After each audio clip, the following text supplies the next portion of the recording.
Breve historia de Inglaterra. Gilbert K. Chesterton. 1. La provincia de Britania. La tierra en la que vivimos disfrutó una vez del elevado privilegio poético de ser el fin del mundo. Su extremo era Ultima Thule, el más alejado confín de ninguna parte. Cuando los fanales romanos iluminaron por fin a estas islas, perdidas en la noche de los mares norteños, todos sintieron que se había hollado el más remoto rincón de la tierra, y más por orgullo que por verdadero afán de poseerla. Dicha sensación no era del todo inexacta, ni siquiera geográficamente. Estas regiones en la frontera de todo realmente tenían algo que sólo podía definirse como fronterizo. Britania no era tanto una isla como un archipiélago y, como mínimo, un laberinto de penínsulas. En pocos países puede encontrarse con tanta facilidad el mar en la tierra y la tierra en el mar. Los grandes ríos parecen no solo desembocar en el mar, sino perderse entre los montes. Todo el país, aunque llano en conjunto, se inclina en altas montañas hacia el oeste y una tradición prehistórica le ha enseñado a mirar hacia el sol poniente en busca de islas aún más ensoñadoras que la suya. Los isleños están en sintonía con sus islas. Por diferentes que sean las naciones en las que hoy se dividen, los escoceses, los ingleses, los irlandeses, los galeses, de las tierras altas occidentales, tienen algo que los distingue de la monótona docilidad de los alemanes del interior o del bon sens français, que puede ser agudo o banal a voluntad. Los britanos tienen algo en común que ni siquiera las leyes de unión han logrado deshacer. Su definición más exacta es la inseguridad, algo muy adecuado para unos hombres que pasean sobre acantilados y por el límite de las costas. La aventura, un deleite solitario por la libertad y un humor poco ingenioso dejan tan perplejos a sus críticos como a ellos mismos. Sus almas son tan intrincadas como sus costas, experimentan un azoramiento que perciben todos los extranjeros y que quizás se exprese en los irlandeses en cierta confusión en la expresión y en los ingleses en cierta confusión del pensamiento, pues la bula irlandesa no es más que una licencia con los símbolos del lenguaje, mientras que la bula de John Bull, la bula inglesa, es una reflexión bovina, una perplejidad permanente de la imaginación. Hay algo duplicado en su pensamiento, como en un alma reflejada en muchas aguas.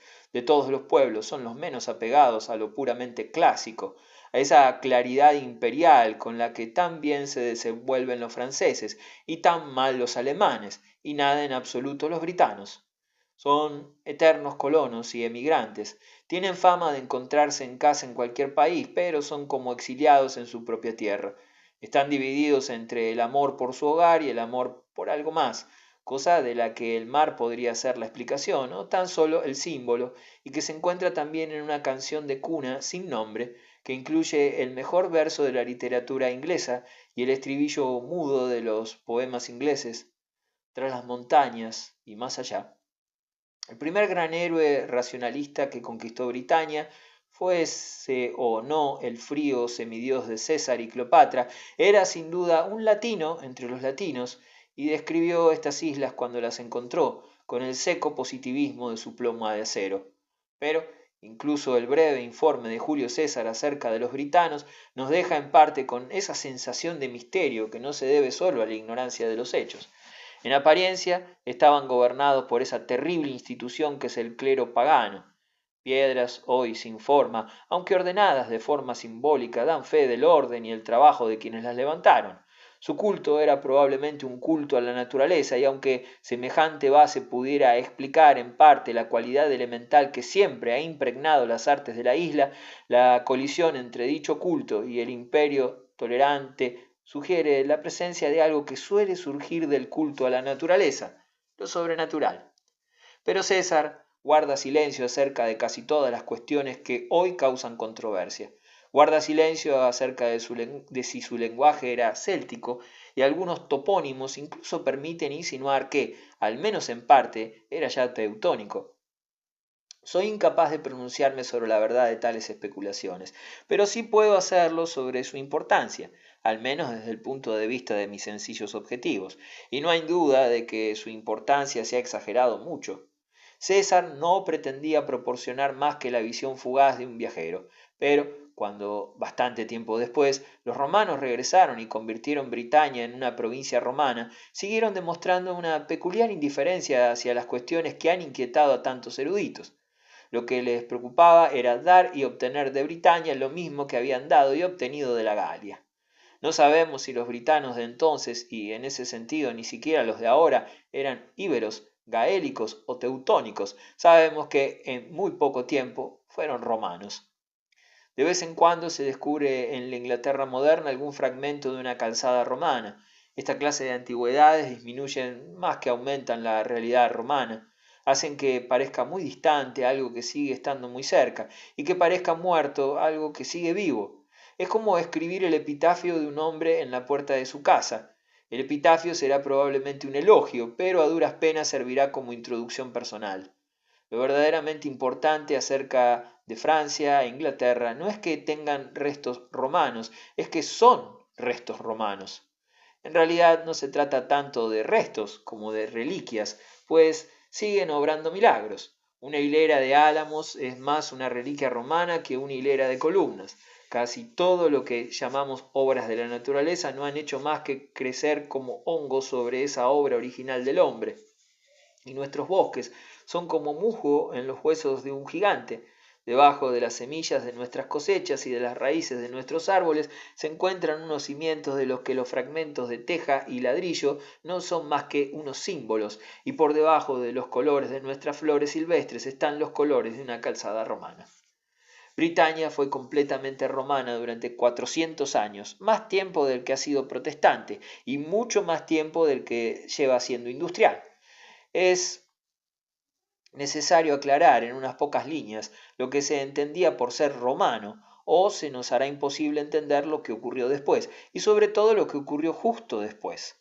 Ser romano no significaba estar sometido en el sentido en que una tribu salvaje puede esclavizar a otra, o en el sentido en que los cínicos políticos de épocas recientes esperaban con horrible esperanza la consunción de los irlandeses. Tanto conquistadores como conquistados eran paganos, y unos y otros poseían las instituciones que nos parecen proporcionarle inhumanidad al paganismo. El triunfo, el mercado de esclavos, la ausencia total del sensato nacionalismo de la historia moderna, pero el imperio romano no destruía naciones, en tal caso las creaba. Originalmente los britanos no se enorgullecían de ser britanos, pero se enorgullecían de ser romanos. El acero romano era, al menos, tanto un imán como una espada. En verdad era más bien un espejo redondeado de acero ante el que acudían a contemplarse todos los pueblos. Para Roma, la misma pequeñez de su origen cívico era una garantía de la grandeza del experimento cívico. Roma, por sí sola, no podía someter el mundo más de lo que podía hacerlo Rutlandia. Lo que quiero decir es que no podía someter a las otras razas del mismo modo en que los espartanos sometían a los ilotas o los americanos a los negros. Una maquinaria tan enorme tenía que ser humana, tenía que proporcionar un asidero al que cualquiera pudiera agarrarse. El imperio romano se fue haciendo necesariamente menos romano a medida que se fue haciendo más imperio, hasta que, no mucho después de que Roma le diera conquistadores a Britania, Britania le estaba dando emperadores a Roma. De Britania, tal como se jactaban los britanos, era la gran emperatriz Helena, que fue la madre de Constantino, y fue Constantino, como todo el mundo sabe, quien promulgó el edicto que todos han tratado de proteger o derribar durante generaciones. Nadie ha podido ser imparcial respecto a dicha revolución, y el escritor de estas líneas no ha de pretender serlo ahora, que fue la más revolucionaria de las revoluciones, puesto que identificó el cuerpo muerto en un cadalso servil con el Padre Celestial. Ha sido siempre un lugar común, sin dejar de ser una paradoja. Pero hay otro elemento histórico en el que vale la pena fijarse.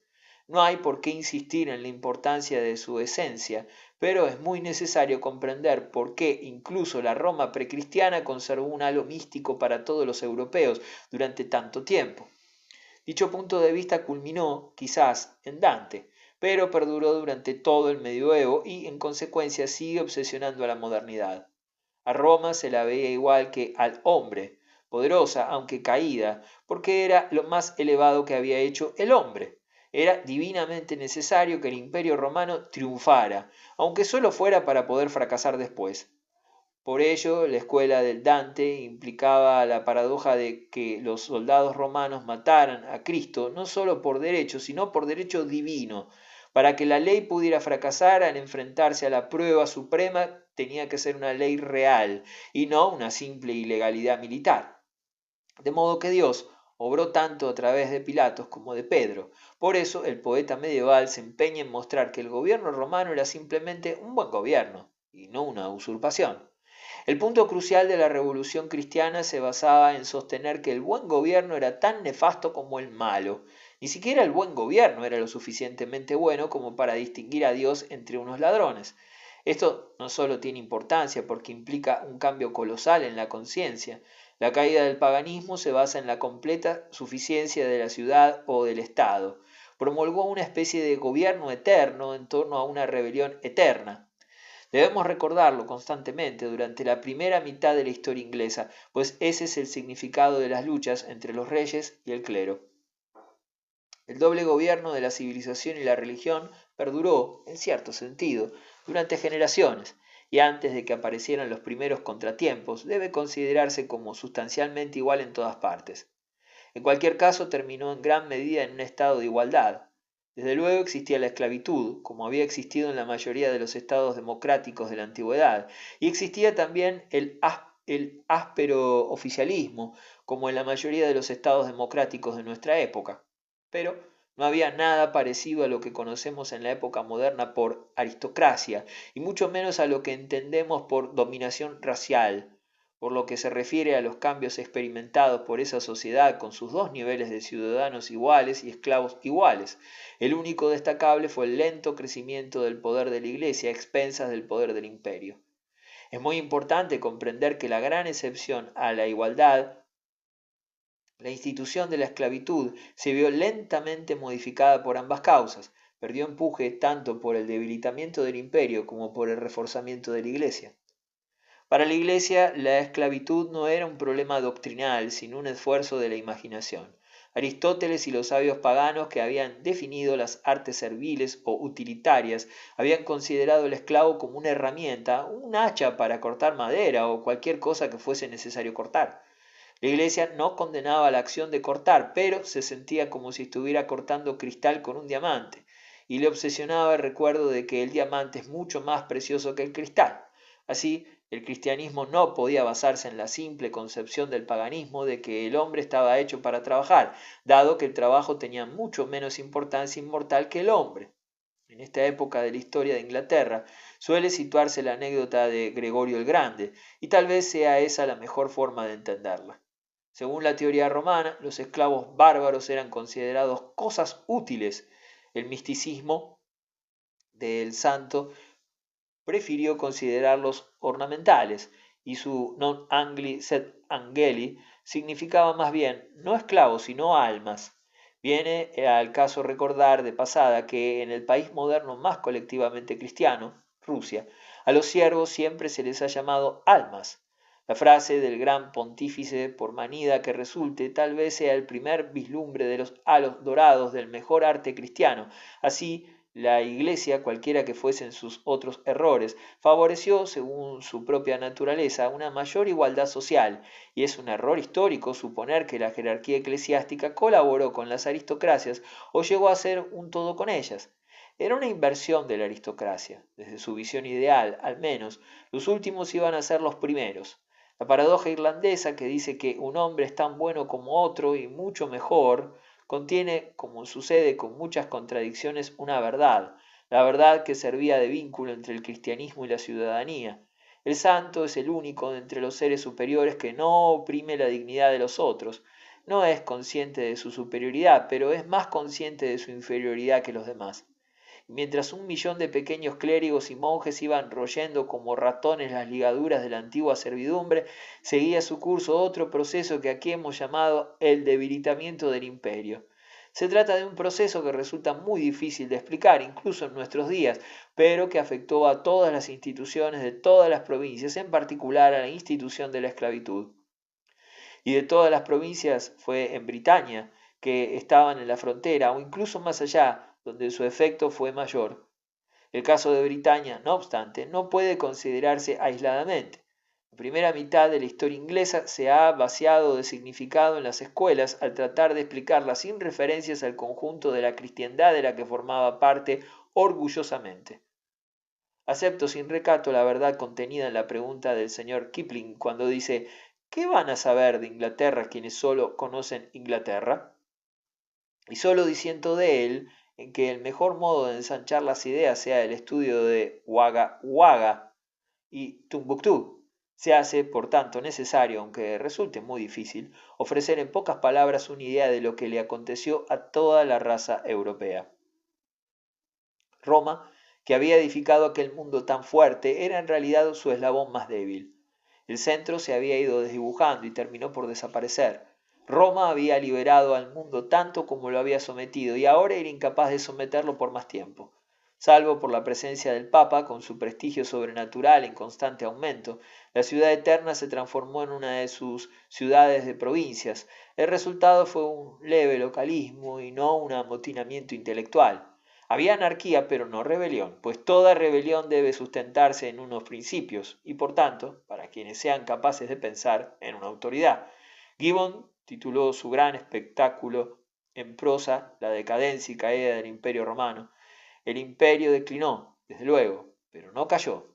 Ha pervivido hasta hoy. Por un proceso mucho más indirecto, incluso que el de la Iglesia, esta descentralización y esta deriva trabajaron también en contra del Estado esclavista de la antigüedad. No hay duda de que el localismo promovió esa elección de jefes tribales que llegó a llamarse feudalismo y del que hablaremos más tarde, pero ese mismo localismo tendió a destruir la posesión directa del hombre por el hombre, aunque su influencia negativa no pueda compararse en proporción a la influencia positiva ejercida por la Iglesia Católica. El esclavismo pagano posterior, como nuestro propio trabajo industrial, que cada vez se le parece más, se desarrolló en una escala cada vez mayor y llegó a ser demasiado grande para controlarlo. Para el esclavo, su señor visible terminó estando más lejos que su nuevo señor invisible. El esclavo se convirtió en siervo, es decir, podía ser encerrado, pero no excluido.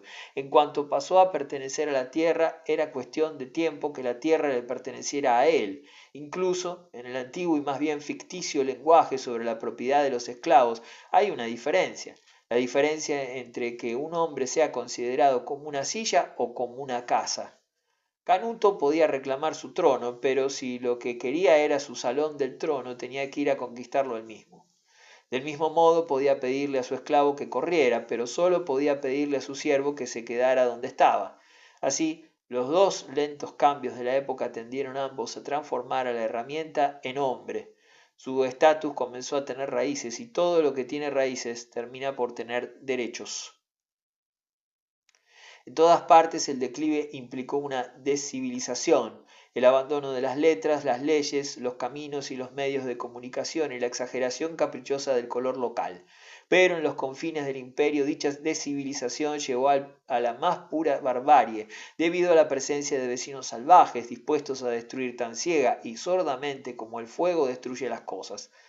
A excepción del lívido y apocalíptico vuelo de langosta de los hunos, tal vez sea una exageración hablar, incluso en esas épocas oscuras, de una ola de barbarie, al menos si nos referimos a la vieja civilización en su conjunto. Pero no es del todo exagerado hablar de una ola de barbarie cuando se trata de lo que ocurrió en algunas de las fronteras del imperio, en los límites del mundo conocido, descritos al comenzar estas páginas, y Britania estaba en ese extremo del mundo. Tal vez sea cierto, aunque hay pocas pruebas de ello, que la capa de la civilización romana fuese más tenue en Britania que en las otras provincias, pero en todo caso era una civilización muy civilizada. Se concentraba en las grandes ciudades como York, Chester y Londres, pues las ciudades son más antiguas que los condados y desde luego más antiguas que los países. Todas estaban conectadas por un esqueleto de grandes calzadas que eran y son los huesos de Britania. Pero con el debilitamiento de Roma, los huesos empezaron a romperse bajo la presión de los bárbaros, que llegaron primero del norte, los pictos que habían ido más allá de la frontera de Agrícola en lo que son hoy las tierras bajas escocesas. Todo este complejo periodo está repleto de alianzas temporales entre las tribus, generalmente de carácter mercenario, de bárbaros a los que se paga por ir o venir. Parece probado que durante esta pugna la Britania romana compró la ayuda de pueblos más rudos que vivían cerca del cuello de Dinamarca, en lo que hoy es el ducado de Schwerin. Elegidos para pelear solo contra algunos, naturalmente pelearon contra todos, y siguió un siglo de luchas, bajo cuyas pisadas las calzadas romanas se rompieron en pedazos aún más pequeños. Tal vez sea lícito disentir del historiador Green cuando dice que no debería haber lugar más sagrado para los ingleses que los alrededores de Ramsgate, donde se supone que desembarcó la gente de Schwerin, cuando sugiere que su aparición marca el verdadero inicio de la historia de nuestra isla. Sería más cierto decir que, aunque prematuramente, estuvo a punto de ser su final. 3. La era de las leyendas. Sin duda nos asombraría estar leyendo tranquilamente una prosaica novela moderna y que al llegar a la mitad se convirtiera sin previo aviso en un cuento de hadas. Nos sorprendería que una de las solteronas de Cranford, después de barrer cuidadosamente la habitación, saliera volando montada en el palo de la escoba. Nos quedaríamos boquiabiertos si una de las damiselas de Jane Austen, que acabara de encontrarse con un oficial de dragones, siguiera su camino y se encontrase con un dragón mitológico. Y sin embargo, al final del período estrictamente romano se produjo en la historia de Inglaterra algo muy parecido a esta extraordinaria transición. Cuando estábamos ocupados con cuestiones racionales y casi mecánicas sobre campamentos y obras de ingeniería, una atareada burocracia y ocasionales escaramuzas fronterizas, bastante modernas en lo que se refiere a su eficacia e ineficacia, leemos de pronto acerca de campanas errantes y lanzas de magos, de guerras entre hombres altos como árboles o bajos como hongos. El soldado de la civilización no combate ya contra los godos, sino contra los duendes. La tierra se convierte en un laberinto de ciudades de hadas desconocidas para la historia, y los eruditos pueden apuntar, pero no explicar, cómo un gobernador romano o un jefe galés se alza en el crepúsculo como el terrible y nonato Arturo. La era científica viene en primer lugar y le sigue la edad mitológica. Un ejemplo, cuyos ecos resonaron hasta hace poco en la literatura inglesa, servirá para resumir este contraste. Durante mucho tiempo se pensó que el Estado británico que descubrió César había sido fundado por Bruto. El contraste entre el simple descubrimiento y la fundación fabulosa tiene algo indudablemente cómico, como si alguien tradujera el et tu, Brute de César por ¿cómo? ¿Tú por aquí? Pero en un aspecto de la fábula tiene tanta importancia como los hechos. Ambos dan fe de la fundación romana de nuestra sociedad insular y muestran que incluso las historias, que parecen prehistóricas, raras veces son prerromanas. Aunque Inglaterra se convierta en el país de los elfos no son los anglos. Todas las frases que nos sirven de guía a través de esa maraña de tradiciones son en mayor o menor grado frases latinas, y no hay palabra más romana en nuestra lengua que romance. Las legiones romanas dejaron Britania en el siglo IV. Eso no significó que la civilización romana partiera con ellas, pero sí que la civilización quedó a merced tanto de la mezcla como de los ataques. Es casi seguro que el cristianismo llegó a Britania por los cauces establecidos por Roma, aunque sin duda mucho antes de la misión oficial romana de Gregorio el Grande. Y no hay duda de que las posteriores invasiones paganas de las costas desprotegidas contribuyeron a enturbiarlo mucho. Por ello parece lógico deducir que el abrazo tanto del imperio como de su nueva religión fue aquí más débil que en ningún otro sitio, y que la descripción de la civilización general esbozada en el capítulo anterior es irrelevante. Y sin embargo, no radica ahí la verdad de la cuestión. Hay un hecho fundamental acerca de toda esta época que es necesario entender. Pero, para poder hacerlo, el hombre actual debe cambiar su forma de pensar. Casi todo el mundo asocia en su interior la libertad y el futuro. Toda la cultura de nuestro tiempo se basa en la idea de un futuro mejor, mientras que toda la cultura de las edades oscuras se basaba en la idea de que cualquier tiempo pasado fue mejor. Miraban hacia atrás en busca de la luz y hacia adelante previendo nuevos males.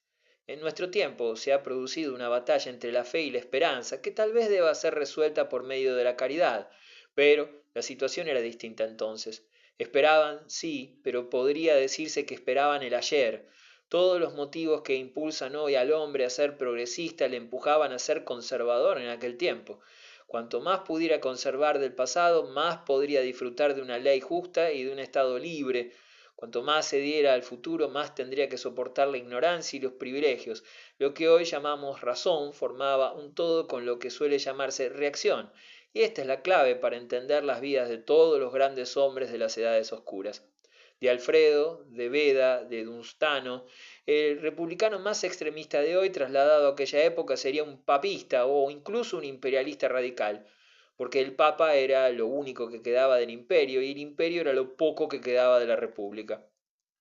Por tanto, podemos comparar al hombre de dicha época con alguien que deja atrás ciudades libres y campos despejados y se ve obligado a adentrarse en un bosque, y el bosque es aquí la mejor de las metáforas, no sólo porque fuera esa salvaje vegetación europea la que había labrado aquí y allá las calzadas romanas, sino también porque otra idea que siempre se ha asociado con los bosques creció en importancia a medida que decaía el orden romano. La idea del bosque implicaba la idea del encantamiento. Se tenía la sensación de que las cosas adquirían una doble naturaleza o se volvían diferentes, de que los animales se comportaban como hombres y no solo, como dirían los chistosos de ahora, los hombres se comportaban como animales. Pero es precisamente en este punto cuando es más necesario recordar que a la edad de la magia le había precedido una edad de la razón. El pilar central que ha sostenido desde entonces el edificio de nuestra imaginación ha sido la idea del caballero civilizado, rodeado de salvajes encantamientos, las aventuras de un hombre todavía cuerdo en un mundo desquiciado. Hay una cosa más que añadir, y es que en esta época de barbarie ningún héroe es bárbaro. Solo son héroes en punto que antibárbaros, hombres míticos o reales, o más probablemente ambas cosas, se abrieron paso en el leve recuerdo y los relatos de los humildes en la medida en que habían dominado la locura pagana de la época y preservado el racionalismo cristiano venido de Roma. Arturo debe su renombre a que mató a los paganos que lo mataron a él carecen de nombre.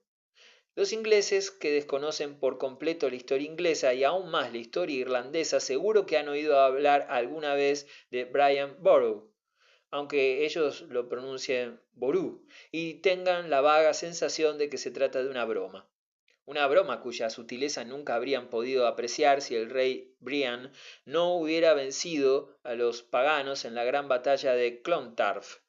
El lector inglés medio jamás habría oído hablar de Olaf de Noruega si no hubiera predicado el Evangelio con su espada, ni de El Cid si no hubiera combatido contra la media luna, y aunque los méritos personales de Alfredo el Grande parecen hacerle merecedor de ese título, no fue tan grande como la obra que tuvo que realizar. Aun así, la paradoja continúa siendo que Arturo es más real que Alfredo, pues la suya es una época de leyendas. Ante las leyendas casi todo el mundo adopta una actitud sensata, y de las dos opciones la credulidad resulta mucho más sensata que la incredulidad. Poco importa si la mayoría de esas historias son o no ciertas, y como ocurre en los casos de Bacon y Shakespeare, darse cuenta de ello es el primer paso para hallar una solución. Pero, antes de rechazar cualquier intento de reconstrucción de la historia antigua del país por medio de sus leyendas, el lector haría bien en tener presentes dos cosas, ambas dirigidas a corregir el escepticismo crudo e insensato que ha vuelto tan estéril esta parte de la historia. Los historiadores del siglo XIX siguieron el curioso principio de descartar a los personajes de quienes se contaban leyendas y concentrarse en la gente de quien nada se decía. Así se despersonalizó a Arturo, porque todas las leyendas son falsas, y en cambio de una figura como Hengist se hizo una personalidad de importancia, solo porque nadie lo consideró lo suficientemente importante como para mentir acerca de él. Esto es contrario a todo sentido común. A Talleyrand se le atribuyen muchas frases ingeniosas que en realidad fueron dichas por otras personas, pero el caso es que nunca se las habrían atribuido a él si Talleyrand hubiera sido un necio, y mucho menos si hubiese sido una fábula. El hecho de que se cuenten historias ficticias acerca de alguien es, en 9 de cada 10 casos, una prueba evidente de que había alguien acerca de quien contarlas. Es verdad que hay quien admite la realidad de ciertos hechos maravillosos y que pudo haber un hombre llamado Arturo en la época en que se llevaron a cabo, pero para mí la distinción se vuelve demasiado borrosa, pues no logro entender cómo se puede decir que hubo un arca y un hombre llamado Noé y no creer en la existencia del arca de Noé. La segunda cuestión que conviene tener presente es que en los últimos años la investigación científica ha tenido más a confirmar que a desmentir las leyendas populares. Por dar solo el ejemplo más evidente, arqueólogos modernos con medios modernos de excavación han encontrado un laberinto de piedra en Creta, como el que se asociaba con el Minotauro, al que siempre se había considerado un ser tan nebuloso como la quimera. A muchos esto les habrá parecido tan descabellado como encontrar las raíces del arbusto de habichuelas mágicas de Periquín o los esqueletos en el armario de Barba Azul, y sin embargo se trata de hechos probados. Por último, es necesario recordar una verdad que apenas se tiene en cuenta al considerar el pasado. Se trata de la paradoja de que el pasado está siempre presente, aunque no sea tanto lo que fue como lo que nos parece que fue, y es que todo el pasado es un acto de fe. ¿Qué creían aquellos hombres de sus padres? Cualquier nuevo descubrimiento sobre este particular es inútil precisamente por ser nuevo. Es posible encontrar hombres equivocados acerca de lo que creían ser, pero no acerca de lo que creían pensar. Por ello resulta de gran ayuda exponer, de ser posible en pocas palabras, lo que un habitante de estas islas en la Edad Oscura hubiera dicho de sus ancestros y sus descendientes. Trataré de situar aquí por orden de importancia varias cosas sencillas tal como él las habría visto, y si hemos de entender a nuestros padres, que fueron quienes hicieron de este país lo que es hoy, es muy importante que recordemos que, si bien no fue este su verdadero pasado, sí se trata de sus verdaderos recuerdos. Después de consumado el crimen bendito, tal como lo denominó el ingenio de los místicos, un acontecimiento que para estos hombres fue sólo inferior en trascendencia a la creación del mundo, San José de Arimatea, uno de los escasos devotos de la nueva religión que parece haber gozado de cierta prosperidad, se hizo a la mar como misionero y después de largos viajes llegó a esas islas desperdigadas que a los hombres del Mediterráneo debían de parecerles como las últimas nubes del crepúsculo. Desembarcó en la parte más occidental y escarpada de estas tierras tan escarpadas y occidentales, y encaminó su andadura hacia un valle que en los más antiguos documentos se llama Avalon. Fuese debido a sus abundantes lluvias y a la benignidad del clima de sus prados o a algunas tradiciones paganas ya desaparecidas, siempre se le había considerado una especie de paraíso terrenal. Después de su muerte en Lyonesse, llevaron allí a Arturo como si lo llevaran al cielo, y aquí plantó el peregrino su báculo que arraigó como un árbol que florece el día de Navidad. Una especie de materialismo místico marcó al cristianismo, cuya misma alma era un cuerpo desde su nacimiento. Combatió ferozmente entre las filosofías estoicas y las negaciones orientales, que se contaron entre sus primeros enemigos, por la libertad sobrenatural de curar determinadas enfermedades con determinadas sustancias. Por eso la dispersión por doquier de sus reliquias fue como la dispersión de sus semillas. Todos los que aceptaron su misión tras la tragedia divina llevaron consigo fragmentos palpables de ella que después se convertirían en el germen de iglesias y ciudades.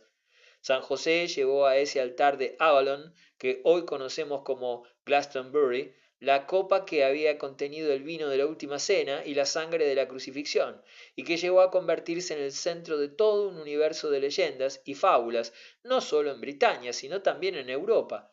A lo largo de toda esa vasta y ramificada tradición, siempre se la ha conocido como el Santo Grial.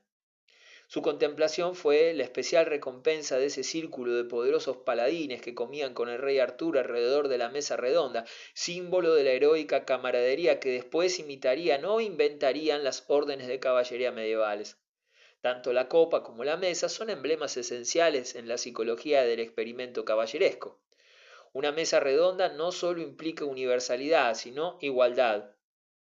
Contiene, aunque por supuesto modificada por otras tendencias diferenciadoras, la misma idea que hay en la palabra pares con que se denominaba a los caballeros de Carlomagno.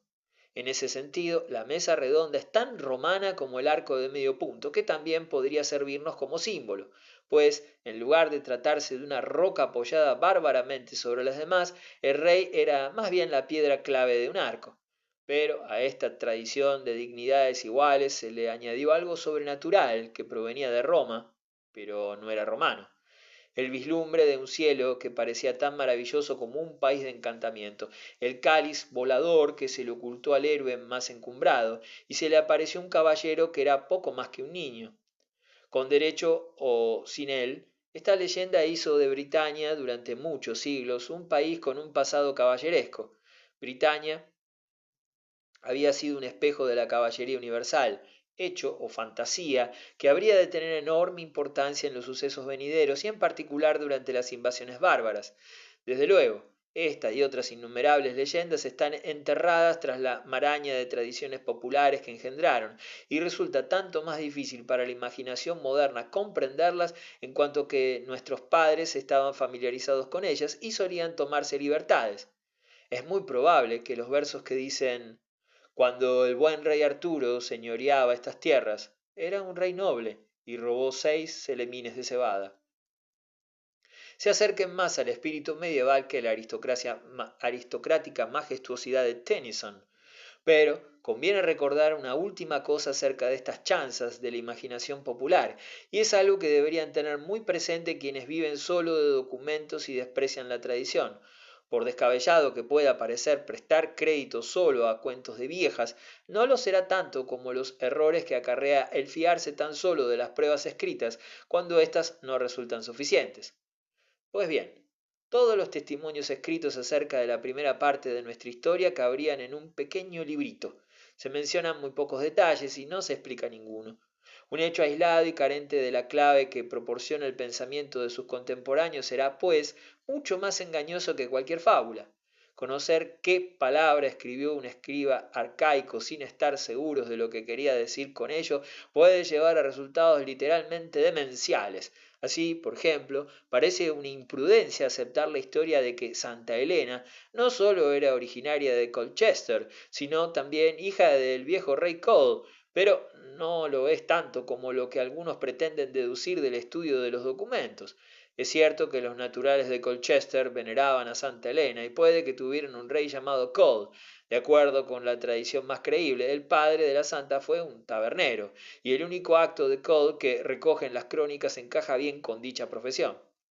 No sería ni la mitad de descabellado admitirlo que deducir a partir de la palabra escrita cómo podrían hacer algún crítico del futuro que los naturales de Colchester eran ostras. 4. La derrota de los bárbaros. Por alguna extraña circunstancia empleamos la expresión corto de vista como una crítica y en cambio no utilizamos largo de vista, que en buena lógica debería ser una expresión elogiosa. Y sin embargo tanto tiene de enfermedad visual lo uno como lo otro. Puede decirse con razón y a modo de rechazo de una modernidad de vía estrecha, que mostrar indiferencia hacia todo lo que es histórico implica cierta cortedad de miras. Pero ser tan largo de miras como para interesarse solo por lo prehistórico no resulta menos desastroso. Y este mal aflige a muchos de esos eruditos que tantean en las tinieblas de épocas sin documentar en busca de las raíces de sus razas o casas favoritas. Las guerras, la esclavitud, los usos matrimoniales primitivos, las migraciones y las masacres en las que se fundan sus teorías no forman parte ni de la historia ni siquiera de la leyenda. Y sería mucho más inteligente fiarse de las leyendas, por limitadas e imprecisas que nos parezcan, que confiar con total candidez en dichos eruditos. En cualquier caso, no está de más señalar, aunque parezca evidente, que todo lo prehistórico es ahistórico.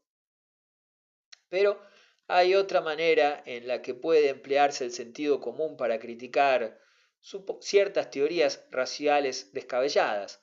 Por utilizar la misma figura retórica, supongamos que los historiadores científicos explicasen los siglos históricos en términos de una división prehistórica entre hombres cortos y largos de vista.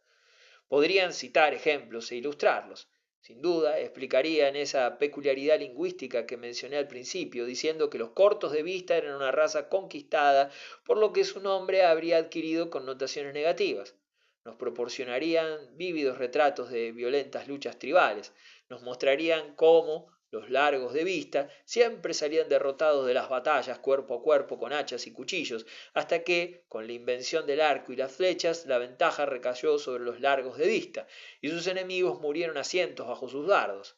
Sería muy fácil escribir un truculento novelón sobre este asunto y mucho más escribir una truculenta teoría antropológica, basándome en la tesis que reduce todos los cambios morales a cambios materiales, podría explicar la tradición de que los viejos se vuelvan conservadores en política por el hecho bien conocido de que la gente, con la edad, se vuelve larga de vista.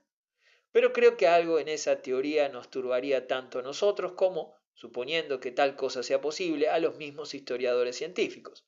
Supongamos que resultara que a lo largo de 3000 años de historia, fecundos en todas las clases imaginables de literatura, no hubiera ni una sola mención acerca de esa cuestión ocular sobre la que tanto se habría dicho y hecho. Supongamos que ni esa cuestión ocular, ni una sola de las lenguas vivas o muertas de la humanidad tuviera siquiera una palabra para la expresión largo de vista o corto de vista. Supongamos, por abreviar, que la cuestión capaz de dividir al mundo en dos no se hubiese planteado nunca hasta que un fabricante de gafas la sugiriera por primera vez hacia 1750. En tal caso, pienso que sería muy difícil creer que dicha diferencia física hubiera desempeñado un papel tan crucial en la historia de la humanidad. Pues bien, esto exactamente es lo que sucede con las diferencias físicas entre los celtas, los teutones y los latinos. No conozco ningún modo de impedir que los rubios se enamoren de las morenas, y no creo que el que un hombre tuviera la cabeza redonda o alargada supusiera ninguna diferencia para cualquier otro que estuviera interesado en rompérsela. Parece claro que, según todas las crónicas y testimonios, los hombres se han matado o perdonado la vida, se han casado o mantenido célibes y han entronizado o esclavizado a sus semejantes debido a toda suerte de motivos, excepto esos. Estaba el amor a un valle o a una aldea, o a un lugar o una familia, el entusiasmo por un príncipe y su descendencia, había pasiones arraigadas a la localidad, emociones concretas hacia los pueblos del mar o de la montaña, estaba el recuerdo histórico de una causa común o de una alianza, y estaba, antes que nada, la prueba tremenda de la religión, pero poco o nada hubo de una causa celta o teutónica que abarcara toda la tierra. La raza no sólo no fue nunca un motivo, sino ni siquiera una excusa. Los teutones nunca tuvieron un credo, jamás tuvieron una causa, y sólo hace pocos años que empezaron a tener una jerga. Los historiadores ortodoxos modernos, con Green a la cabeza, insisten en la singularidad de que Britania fuese la única provincia romana completamente repoblada por una raza germánica y no consideran ni siquiera como atenuante de dicha singularidad la posibilidad de que tal cosa no sucediera nunca. De ese mismo modo, abordan lo poco que puede decirse de la sociedad teutónica. El retrato ideal que hacen de ella se completa con pequeños detalles que resultan dudosos hasta para un aficionado. Así, se referirán al teutón con una frase del tipo «la base de su sociedad era el hombre libre», y al romano con una frase de este estilo «el trabajo forzado en las minas debió de ser una fuente infinita de opresión». Pese a que los hechos se reducen a que tanto teutones como romanos tenían esclavos, tratan al hombre libre teutón como si, no sólo entonces sino hoy en día, fuera lo único que valiera la pena tener en cuenta, y prosiguen su razonamiento diciendo que si los romanos trataban mal a los esclavos eran maltratados. Les produce suma extrañeza que Gildas, el único cronista británico, no describiera el sistema teutón. La opinión de Gildas, que en eso parafraseaba Gregorio, era que se trataba de un caso de non angli sed diaboli. Al teutonista moderno le extraña que sus contemporáneos no vieran a los teutones más que a los lobos, los perros y cachorros de las jaurías de la barbarie, pero es que es muy difícil que pudieran ver otra cosa. En todo caso, cuando San Agustín llegó a tierras tan barbarizadas en lo que podríamos llamar la segunda o tercera gran incursión meridional de las que civilizaron estas islas, no se encontró con ningún problema etnológico, aun admitiendo que lo hubiera. Con él y sus conversos se reanuda la cadena de testimonios literarios, y debemos mirar el mundo con sus ojos. Había un rey gobernando en Kent, y más allá de sus fronteras otros reinos aproximadamente del mismo tamaño, al parecer gobernados por paganos. Los reyes tenían en su mayoría eso que suele llamarse nombres teutónicos, pero quienes escribieron los casi hagiográficos registros no dijeron, y por lo visto ni siquiera se preguntaron, si las poblaciones eran o no de sangre pura. De modo que es posible que, tal como ocurría en el continente, tan solo los reyes y la corte fuesen teutónicos. Los cristianos encontraron conversos, bienhechores y perseguidores, pero no a antiguos britanos, pues no se dedicaron a buscarlos, y si llegaron a estar entre anglosajones puros, no tuvieron el placer de reparar en ello. Hubo sin duda, tal como atestigua la historia, un notable cambio de actitud hacia las marcas de Gales. Pero la historia demuestra también que así ocurre siempre, sin que medien diferencias de raza, en la transición entre las tierras bajas y los territorios de montaña. Pero de todo lo que encontraron los más relevante para la historia de Inglaterra es lo siguiente, que al menos algunos de los reinos que se correspondían con auténticas divisiones humanas, que no solo existían entonces, sino también ahora. La Northumbria de entonces es incluso más real que Northumberland. Sussex es todavía Sussex y Essex sigue siendo Essex. Y ese tercer reino sajón, cuyo nombre no aparece siquiera en los mapas, el reino de Wessex, se conoce como la región occidental y es hoy el más real de todos. El último reino pagano en aceptar la cruz fue Mercia, que se corresponde más o menos con las actuales Midlands. Su rey no bautizado, Penda, ha adquirido cierto carácter pintoresco por ello, y por los pillajes y la furiosa ambición que contribuyeron a edificar el resto de su reputación.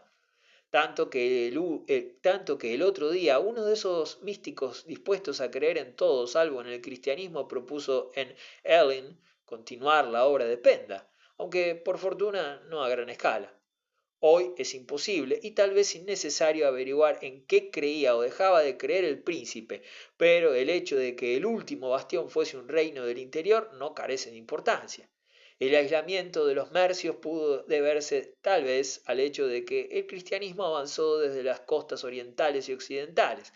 El avance desde este coincidía por supuesto con la misión agustiniana, que había hecho ya de Canterbury la capital espiritual de la isla. Desde Occidente avanzó lo que quedaba del cristianismo británico. Ambos chocaron, no tanto por sus creencias como por sus costumbres, y terminó por prevalecer la corriente agustiniana. No obstante, la labor hecha en Occidente ya era enorme. Es posible que parte de su prestigio procediera de la posesión de Glastonbury, que era como un pedazo de tierra santa. Pero detrás de Glastonbury había un poder aún más portentoso e impresionante. Desde allí se irradió a toda la Europa de la época la gloria de la Edad Dorada de Irlanda.